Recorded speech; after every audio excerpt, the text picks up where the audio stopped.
se od 7. do 15.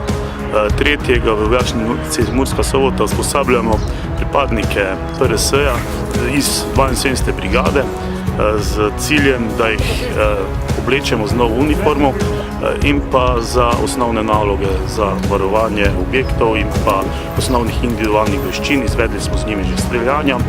Moram povedati, da so bili rezultati streljanja odlični in pa tudi jih usposobiti za delo na državni meji skupaj z policijskimi patruljami.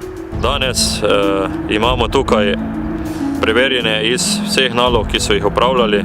Prva točka je maskiranje sebe in svoje opreme. Druga točka so stražarske dolžnosti ter zastavljanje oseb. Tretja točka premikanje po bojišču. Četrta točka opazovanje bojišča brez elektronskih naprav.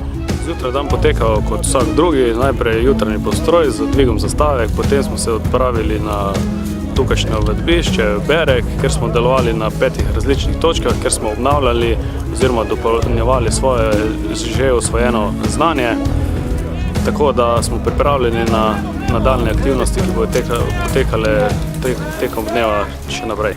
Hrana, nastavitev, sovojaki, kot inštruktori so odlično poskrbeli za nas, mi pa dajemo tudi vse od sebe. To tedensko usposabljanje poteka dejansko za morebitne vpoklice v redno sestavo, ki ga dopolnjujemo PPRS.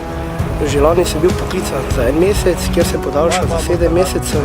Teh 7 mesecev, ki sem jih preživel v vojašnici, izven vojašnice, na državni meji, je bila za me ena posebna izkušnja, pozitivna. Na koncu bi še pa samo povedal, da sem ponosen na to, da sem pogodbeni pripadnik rezerve Slovenske vojske.